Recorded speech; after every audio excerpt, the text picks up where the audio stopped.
Joining us right now to talk about the budget and tackling shortfalls is Ohio Senator Rob Portman. He serves on the Budget Committee. He also served as White House Budget Director under President George W. Bush. And Senator, great to see you. Thank you. Nice to see you, Beck. Thanks for having me on.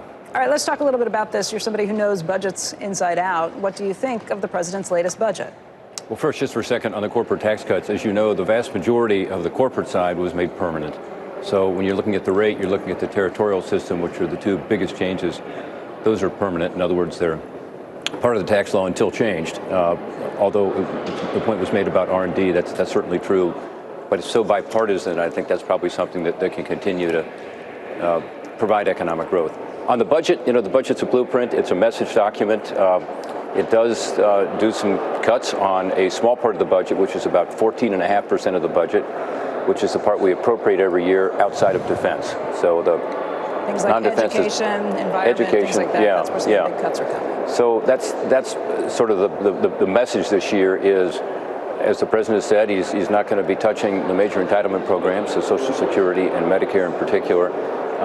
But he did want to get to a balanced budget over 15 years, which he does in this budget, and that's how it's done. But the reality is that, you know, we've got to do something with regard to the mandatory spending side on a bipartisan way, because that's the only way it'll happen. And everyone acknowledges that. It's now 70% of the budget in effect on autopilot, and it's just not sustainable. And Democrats are saying we want to add to that. So the Medicare for All, there's a right-leaning group and a left-leaning group that's looked at Bernie Sanders' proposal there. Both of them come in at, you know, north of $30 trillion. So it's just not affordable, and I think everybody acknowledges that. But, Rob, how frustrated are you? I mean, you can say the Democrats have these huge plans to blow out spending. How frustrated are you that it's a Republican administration and their own plans don't tackle any of the fixed costs that you just mentioned? Well, it's frustrating that, you know, as a group here in Congress, we're sort of choosing to ignore this reality, and whoever gets elected as president a year from now will step into office and will have at his or her doorstep this issue. So I do think, we've talked about this before, that it'd be smart to have some sort of a group that gets together now and says, okay, on a bipartisan basis, what could you do? What are the options, at least, so that when whoever gets elected hits the ground running on this issue, they have some ideas out there. Because it's the biggest fiscal issue we face. We've got a great economy right now. Revenues are coming in. In fact, this year, it's projected revenues will be up 4.9%. 6% up last quarter. So it's not about revenues. They are actually increasing up and above the historic average as a percentage of GDP. It's about the spending. But Senator, let me ask you a couple of things in this budget. Presidential budgets are always kind of infamous for relying on some budget predictions that never pan out to be the case. In 2011, Obama's budget actually called for 4% growth. That's not a number they ever got anywhere near.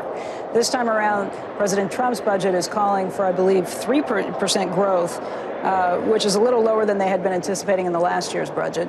How likely do you think we're going to see 3% growth for the better part of the next decade?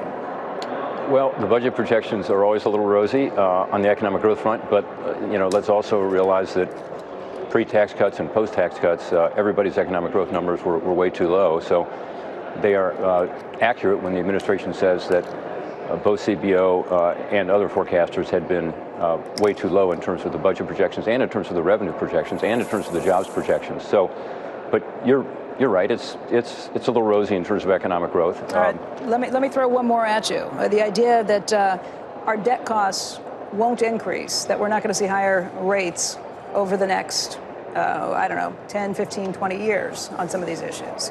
How likely is that when we're looking at these low rates? Obviously, these rates have been here for a while, but is that a fair projection in your point? You know, I think a couple of years ago, people would have said, no, that just can't continue. And now, even with an economy that's hitting on just about all cylinders, and, you know, you have what you think would be wage pressure and so on. You have wages going up. The last 15 months, we've had wage increase of 3% or more every single month. You have to look back to 2001 to see that again.